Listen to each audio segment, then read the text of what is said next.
Hello friends. Hardik பாண்டியாவை பார்த்தீங்க அப்படின்னா, தகாத வார்த்தையில, கெட்ட வார்த்தையில வந்து பட்லர் வந்து திட்ட போக, அதை பார்த்துட்டு பெவிலியனில் உட்காந்துருந்த கௌதம் கம்பீர் பார்த்தீங்க அப்படின்னா, பயங்கரமாக கடுப்பாகி அவர் வந்து பட்லர் வந்து திட்டியிருக்காரு. பாண்டியாவை கொஞ்சம் டார்கெட் பண்ணி தான் வந்து பட்லர் வந்து இந்த மாதிரி வந்து பண்ணார் அப்படின்னு வந்து சொல்லப்படுது. இங்கிலாந்துக்கும் இந்தியாவுக்கும் இடையான முதல் T20 கேமு. இப்போ இதில் வந்து இங்கிலாந்து பார்த்தீங்க அப்படின்னா ஃபஸ்ட்டு வந்து ஆடினாங்க. இங்கிலாந்து அணியில் வந்து பெருசாக யாருமே வந்து ரன்கள் வந்து சேர்க்கல. நம்ம பவுலர்ஸ் வந்து அவங்களுடைய அட்டாக்கை பார்த்தீங்க அப்படின்னா வந்து தொடர்ந்து வந்து கொடுத்தாங்க அப்படின்னு தான் வந்து சொல்லணும். இப்போதைக்கு நம்ம பிளேயிங் 11 அப்படின்னு பார்த்தோன்னா, அதில் வந்து ஸ்பின்னர்ஸ்க்கு பார்த்தீங்க அப்படின்னா, அதிகமான வாய்ப்புகள் வந்து கொடுத்துருக்காங்க. ஏன்னா வந்து நமக்கு அக்சர் பட்டேல் உள்ளே இருக்கார் பிளேயிங் 11ல், ரவி பிஷ்னாய் பிளேயிங் 11ல் இருக்கார், வருண் சக்கரவர்த்தி பிளேயிங் 11ல் வந்து இருக்கார், நிதிஷ்குமார் ரெட்டிக்கும் பார்த்தீங்கன்னா வாய்ப்பு வந்து கொடுத்துருக்காங்க. அந்த டாப் ஆர்டர் பேட்டர்ஸ் வந்து மாறலை. அபிஷேக் சர்மாவும் சஞ்சு சாம்சனும் ஓப்பனிங்கு, 3வது இடம் திலக் வர்மா, 4வது இடம் ஸ்கையு, 5வது இடம் பாண்டியா, 6வது ரிங்கு, அப்படியே அடுத்து ஆடுவாங்க. இதில் ஷமிக்கு வந்து வாய்ப்பு வந்து கொடுக்கல.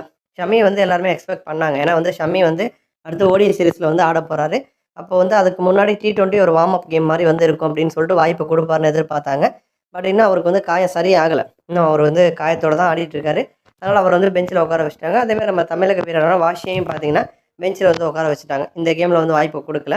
இப்போ இதில் வந்து ஃபஸ்ட்டு பார்த்தீங்கன்னா ஆரம்பமே இங்கிலாந்துக்கு வந்து பெரிய ஒரு அதிர்ச்சி தான். ஏன்னா பெரிதும் எதிர்பார்க்கப்பட்ட சால்ட் வந்து ஹர்ஷ்தீப் சிங் ஓவரில் வந்து வெறும் டக் அவுட் ஆயிருப்பார். 3 பால் பிடிச்சி டக் அவுட் ஆயிருப்பார். சால்ட் மேலே பெரிய ஒரு எதிர்பார்ப்பு வந்து இருந்துச்சு. ஏன்னா இந்தியாவில் அவர் வந்து ஐபிஎல்ல எல்லா கிரவுண்ட்ஸ்லேயும் வந்து ஆடியிருக்காரு. பழக்கப்பட்ட ஒரு பிச்சு தான். அதனால் வந்து ஈஸியாக ரன்கள் வந்து சேர்ப்பார், அடித்து நொறுக்குவார் அப்படின்னு பார்த்தா அவர் வந்து 0. அடுத்து பென் டக்கெட், அவரும் 4 ரனில் அவுட்டு. ஸோ அடுத்தடுத்து பார்த்தீங்கன்னா 2 ஓப்பனர்ஸுமே வந்து அவுட்டு. 2 ஓப்பனர்ஸுமே வந்து நமக்கு வந்து யார் ஓவரில் அவுட் ஆயிருப்பாங்க அப்படின்னா, நம்ம ஹர்ஷ்தீப் சிங் ஓவர்லேயே வந்து அவுட் ஆயிருப்பாங்க. 2 ஓப்பனர்ஸுமே அவுட் ஆக்கியிருப்பார். அடுத்து பார்த்தீங்கன்னா பட்லர் வந்து அந்த மிடில் ஆர்டர் 3வது இடத்துல வந்திருப்பார். நிதானமாக ஆடி அரை சதம் வந்து அடிச்சிருக்காரு. லியாம் லிவிங்ஸ்டோனும் வந்து டக் அவுட்டு தான். ஸோ லிவிங்ஸ்டோன், சால்ட் 2 பேர் மேலே தான் பெரிய எதிர்பார்ப்பு இருந்துச்சு. ஆனால் 2 பேருமே டக் அவுட் ஆகி பெரிய ஏமாற்றத்தை கொடுத்துருப்பாங்க. நடுவில் வந்து பட்லரும் ஹாரி ப்ரூக்கும் கொஞ்ச நேரம் தாக்கு பிடிச்சி ஆடிருப்பாங்க. இதனால் ஹாரி ப்ரூக் வந்து 17 ரனில் அவுட் ஆயிருப்பார். பட்லர் மட்டும்தான் ஒரு கேப்டனுக்கான இன்னிங்ஸ் வந்து ஆடிட்டு இருக்காரு. அதிரடியாகவும் ஆடுறாரு.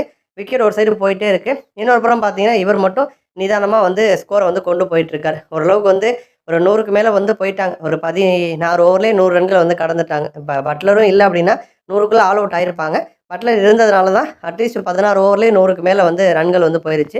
இப்போ பட்லர் வந்து ஃபென்டாஸ்டிக்கான ஒரு 50 வந்து போட்டிருப்பாரு. அந்த மாதிரி சூழலில் இப்போ இந்த கேமில் வந்து 4வது ஓவரை பாண்டியா வந்து வீசியிருப்பார். அவருடைய ஓவரில் வந்து 18 ரன் வந்து போயிருக்கும். 4 4 வந்து பட்லர் வந்து அடிச்சிருப்பாரு. ஒரு சிங்கிள், ஒரு வைடு, ஒட்டு மொத்தமாக 18 ரன் வந்து போயிருக்கும். இப்போ இந்த கேமில் பாண்டியா தான் எக்ஸ்பீரியன்ஸான ஒரு பவுலர் இருக்கிறதுலே. ஏன்னா ஹர்ஷ்தீப் சிங்கு, வருண் சக்கரவர்த்தி, அக்சர் பட்டேல், பிஷ்னாய் இவங்களோட கம்பேர் பண்ணும்பொழுது பாண்டியா எக்ஸ்பீரியன்ஸான ஒரு பவுலரு. அவர் ஓவரில் தான் அதிகமான ரன்கள் போயிருக்கும். 3 ஓவர் போட்டே 31 ரன்களை கொடுத்துட்டாரு. ஒரு விக்கெட் மட்டும் எடுத்திருப்பாரு. எக்கானமி 10 கிட்ட போயிருச்சு பாண்டியாவுக்கு. மற்ற பவுலர்ஸ்னு எடுத்துக்கிட்டோன்னா 6க்கு மேலே எக்கானமி யாருக்குமே போகலை. இன்னொரு அடிஷ்னல் பவுலரான ஹர்ஷ்தீப் சிங் பார்த்தீங்கன்னா 3 ஓவர் போட்டு வெறும் 10 ரன்னை விட்டு கொடுத்து 2 விக்கெட் எடுத்திருப்பார். பட் பாண்டியா 3 ஓவரில் 31 ரன்கள் வந்து கொடுத்துருப்பாரு. அப்போ அந்த மாதிரி அவர் வந்து பட்லர் அடிச்சுட்டே இருந்தப்போ பாண்டியா ஓவரில் பார்த்தீங்கன்னா ஒரு ஸ்ட்ரைட்டில் வந்து பாலை தள்ளி விட்டுட்டு ஒரு ரன் ஓட ட்ரை பண்ணியிருப்பார். பட் பாண்டியா வந்து பாலை பிடிச்சி ரன் அவுட் பண்ண தூக்கி போட்டிருப்பார். அப்போ கொஞ்சம் கால் வந்து ஸ்லிப் ஆகி பார்த்தீங்கன்னா கீழே விழுந்திருப்பார் பட்லர். அந்த சமயம் தான் வந்து பாண்டியா பார்த்தீங்கன்னா கெட்ட வார்த்தை சொல்லி திட்டிருப்பார். அப்போ தான் வந்து கம்பீர் வந்து பெவிலியனில் உட்காந்து கோவப்பட்டு வந்து கத்திருப்பார். நன்றி.